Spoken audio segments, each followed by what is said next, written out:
ഇന്ന് നമുക്ക് എന്തും കേൾക്കാനുള്ള സൗകര്യമുണ്ട്. What ever you feel like you go on YouTube or type okay genre any genre press അതിൻ്റെ ഒരു 16 വീഡിയോ വരുമായിരിക്കും.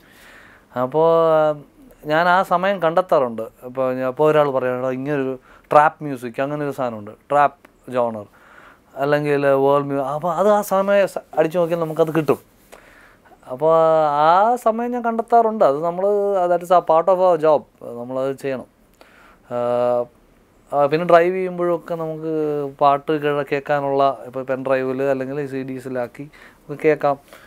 അപ്പോൾ അതൊക്കെ ഒരു ലേണിംഗ് ഇതാണ്. അപ്പം FM മാത്രമല്ല, ഞങ്ങൾ ആസ് ആൻ ആർട്ടിസ്റ്റ് എനിക്ക് തോന്നുന്നു മച്ച് വൈഡർ ലിസണിങ് അത്യാവശ്യമാണ്.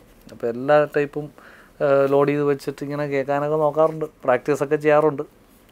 ചെറിയ ചെറിയ പുരോഗമനങ്ങൾ കുറച്ച് വർഷങ്ങൾ കഴിയുമ്പോൾ ഇങ്ങനെ വന്നുകൊണ്ടിരിക്കുമെന്നാണ് എൻ്റെ വിശ്വാസം. പക്ഷേ കേൾവിയാണ് ഏറ്റവും വലിയ ടീച്ചർ എന്നാണ് എനിക്ക് തോന്നുന്നത്. You have to listen, narrow minded ആവാണ്ട് ബ്രോഡായിട്ട്. നമ്മുടെ നാട്ടിൽ ചിലവർ പറയും, ഇപ്പോൾ ഒരു ഇലക്ട്രിക് ഗിറ്റാറിൻ്റെ ടോൺ കിട്ടുകഴിഞ്ഞാൽ ബഹളം എന്ന് പറയും. ദാറ്റ് ഈസ് നോട്ട് റൈറ്റ് എന്നാണ് എനിക്ക് തോന്നുന്നത്. കാരണം വെച്ചാൽ ആ ജോണറിന് അതിൻ്റേതായൊരു സ്പെഷ്യാലിറ്റി ഉണ്ട്. അതുകൊണ്ടാണ് അതിന് അത്രയും ഫോളോവേഴ്സും ഇൻ്റർനാഷണലി ഉള്ളത്. അപ്പം അത് കേൾക്കാനുള്ള മെച്യൂരിറ്റി നമുക്കില്ല എന്ന് പറയുന്നതായിരിക്കും ചിലപ്പം ശരി. അത് കൊള്ളില്ല എന്ന് പറയുന്നതിനെക്കാട്ടിലും എല്ലാം നല്ലതാണ്, നല്ല മ്യൂസിക്കാണ് എല്ലാ ജോണറും അടിപൊളിയാണ്. അപ്പോൾ ആ ഒരു ബ്രോഡ് മൈൻഡഡ് ലിസണിങ്ങിലേക്ക് ഇപ്പം നമ്മുടെ ഓഡിയൻസും എത്തുന്നുണ്ട്, നമ്മുടെ മ്യൂസിഷ്യൻസും ഒക്കെ എല്ലാവരും അപ്ഡേറ്റഡ് ആണ്. സങ്കടപ്പെട്ട ഇല്ല, അങ്ങനൊരു ഞാനങ്ങനെ അങ്ങനെ ഒരു ചിന്തിക്കുന്ന ആളല്ല. എനിക്ക് എൻ്റെ പണി ഞാൻ വൃത്തിയായിട്ട് ചെയ്താൽ ഞാൻ വളരെ ഹാപ്പി. അത് ചെയ്യാത്തപ്പോൾ എനിക്ക് വിഷമം ഉണ്ടാവാറുണ്ട്. ചില സമയത്ത് ഞാൻ വിജയിച്ചോണം നന്നാക്കാനും, അല്ലെങ്കിൽ എഫേർട്ട് ലേശം ഇച്ചിരി ഇടായിരുന്നു, അങ്ങനെയുള്ള വിഷമമാണ്. അല്ലാണ്ട് പിന്നെ ഇതാണ്, പലതരം ആൾക്കാരുണ്ടാവും ഫീൽഡിൽ. അപ്പം നമ്മളൊരു അങ്ങനെ നമ്മുടെ രീതിക്ക് അങ്ങ് പോയി ആരെ ശല്യപ്പെടുത്താണ്ടിരുന്ന ആരും നമ്മളെ ശല്യപ്പെടുത്തില്ല എന്നുള്ള. സ്കൂൾ മുതൽ എൻ്റെ അനുഭവം അങ്ങനെയാണ്. ഞാൻ അങ്ങനെ കോമ്പറ്റീഷൻ ജയിച്ചു വന്ന ഒരാളൊന്നുമില്ല. സ്കൂളിൽ എനിക്ക് തോന്നുന്നില്ല ഹാർഡ്ലി എനിക്ക് പ്രൈസ് കിട്ടിയിട്ടുണ്ടോ എന്ന് തന്നെ സംശയമുണ്ട്. 4ാമത് 5ാമത് 3 4 ഫസ്റ്റ് സെക്കൻഡ് ഞാൻ ചിന്തിച്ചിട്ടേ ഇല്ല.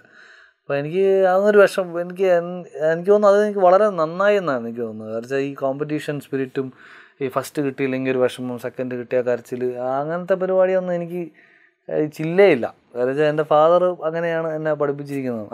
നീ നന്നായി പെർഫോം ചെയ്തിട്ടുണ്ടെങ്കിൽ അത്രയും മതി, നീ ആൾക്കാർക്ക് അത് ഇഷ്ടപ്പെട്ടോ ദെൻ കം ബാക്ക്, പ്രൈസ് ഒന്നൊരു വിഷയമല്ല എന്നുള്ളൊരു സാധനമാണ് കൊച്ചിനെ പോലെ എനിക്ക് എൻ്റെ അനുഭവം. പിന്നെ അതുകൊണ്ട് പ്രൈസ് കിട്ടുമ്പം ഞാൻ ക്യാരീഡ് ആകാറുമില്ല. ഇത്രയൊക്കെ തന്നെ ഉള്ളൂ എന്നുള്ളത് I am sure about it. കാരണം ശരിക്കും പറഞ്ഞാൽ അതാണ് സത്യം. നമ്മൾ ഈ റിയാലിറ്റി ഷോയോ ഇതൊന്നും അല്ല ഒരു end of music is something which is very wide. അതിപ്പോൾ അതിലേക്കൊരു പെർസ്പെക്റ്റീവ് ഉണ്ട് എനിക്ക്, ആ ഒരു വിഷനുണ്ട്. പിന്നെ അതിലേക്ക് എഫേർട്ട് ഇടേണ്ടത് എൻ്റെ പണിയാണ്. അപ്പോൾ അതിൽ അങ്ങനെ ഒരു പ്രൈസസോ അതൊന്നും എന്നെ എഫക്റ്റ് ചെയ്യാറില്ല. അല്ല, ഈ പറഞ്ഞ പോലെ വിഷമം വരുന്ന അനുഭവങ്ങളുണ്ടോയെന്ന് ചോദിച്ചുകൊണ്ട് പറഞ്ഞാൽ ഒബ്വിയസ്ലി ഇപ്പോൾ ഫസ്റ്റും സെക്കൻഡും മത്സരിക്കുന്നു. അപ്പോൾ സെക്കൻഡായി പോകുമ്പോൾ നമുക്ക് ചെറിയൊരു മനുഷ്യ സഹജമായിട്ടുള്ള ചെറിയ ഒരു 2 മിനിറ്റത്തേക്ക് ഉണ്ടാവും. പിന്നെ ഞാൻ പോട്ടെ കഴിഞ്ഞു, over for me. I will not keep it in my head. അതെനിക്ക് ഭയങ്കര ഒരു നല്ല ഒരു ക്വാളിറ്റി ആയിട്ടാണ് എനിക്ക് ഫീൽ ചെയ്യുന്നത്. കാരണം വെച്ചാൽ ഞാൻ അതിൽ ഡെസ്പായിട്ടിരിക്കുകയോ അതിന് സമയം കളയോ ഇല്ല. എനിക്ക് എൻ്റേതായ പരിപാടികളുണ്ട്. പിന്നെ ഒത്തിരി പേര് നമ്മൾ ആരെയും സ്റ്റാബ് ചെയ്യായിരുന്നു കഴിഞ്ഞാൽ മ്യൂസിക് ഇൻഡസ്ട്രിയിൽ ഈ ചവിട്ടി തേച്ച് വരുന്ന ഒരു പ്രവണത പലർക്കും ഉണ്ടാവാം, ഇങ്ങനെ ഇൻഡസ്ട്രി. പക്ഷെ അത് ചെയ്യാണ്ടിരുന്നു കഴിഞ്ഞാൽ ഉറപ്പായിട്ടും നമുക്കും ദൈവം ഏതെങ്കിലുമൊക്കെ വഴിയിൽ നമുക്ക് സക്സസ് കൊണ്ടു തരും. ഞാൻ അങ്ങനെ ഒരു എത്തിക്കൽ ജീവിക്കുന്ന ഒരാളാണ്. എൻ്റെ ലൈഫിൽ ഞാൻ അറിഞ്ഞുകൊണ്ടാരേ ഇതുവരെ അങ്ങനെ ചെയ്തിട്ടില്ല. ഹോപ്പ് അതുകൊണ്ട് ഗോഡ് ഹാസ് ഗിവൺ മീ ഇടയ്ക്കിടയ്ക്ക് ഇങ്ങനെ ബോണസുകൾ ഇങ്ങനെ തന്നുകൊണ്ടിരിക്കുന്നുണ്ട്. ഞാൻ ലൈവ് ചെയ്യുമ്പോൾ നമുക്ക് ശരിക്കും ആ ക്രൗഡിൻ്റെ ഒരു വൈബ് ഭയങ്കര ഇമ്പോർട്ടൻ്റ് ആണ്.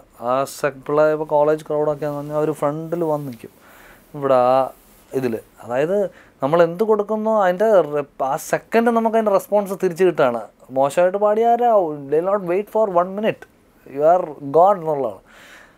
അപ്പോൾ അതുപോലെ നമ്മൾ ഹോംവർക്ക് ചെയ്യും, ലൈവിന് വേണ്ടി പ്രിപ്പയർ ചെയ്യണം. പിന്നെ ഇതെല്ലാം ഒരു മൂഡാണ്.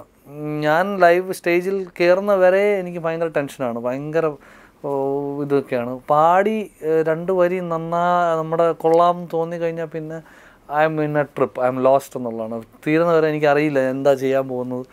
ഞാൻ അത്രയ്ക്ക് എൻജോയ് ചെയ്യാറുണ്ട്. കാരണം വെച്ചാൽ ക്രൗഡ് അങ്ങനെയാണെങ്കിൽ കേട്ടോ. ഇപ്പം പിള്ളേരൊക്കെ കൂടെ നിന്ന് കഴിഞ്ഞാൽ ഭയങ്കരമാണ്. അതൊരു വേറെ എക്സ്റ്റസിയാണ്, ഒരു വേറെ ലെവൽ ഓഫ് എൻജോയ്മെൻ്റാണ്. എനിക്ക് ആസ് എ ലൈവ് പെർഫോമർ എനിക്ക് ഭയങ്കര ഇഷ്ടമാണ്.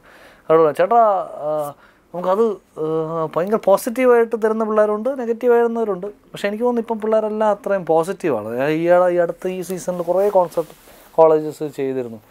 അപ്പോൾ അവർക്ക് വേണ്ടതെന്ന് കൊടുത്താൽ അവർ വളരെ ഹാപ്പിയാണ്. പിന്നെ അതുപോലെ നമ്മളോടൊരു ഇഷ്ടം പതുക്കെ ആൾക്കാർ കൂടി വരുന്നുണ്ടെന്നുള്ള ഒരു സന്തോഷം എനിക്കുണ്ട്. കാരണം വെച്ചാൽ ഇന്ന് ഞാൻ സ്റ്റേജിൽ കയറുമ്പോൾ എനിക്ക് കിട്ടുന്ന ഒരു വൈബ് ഒരു 90% പോസിറ്റീവാണ്.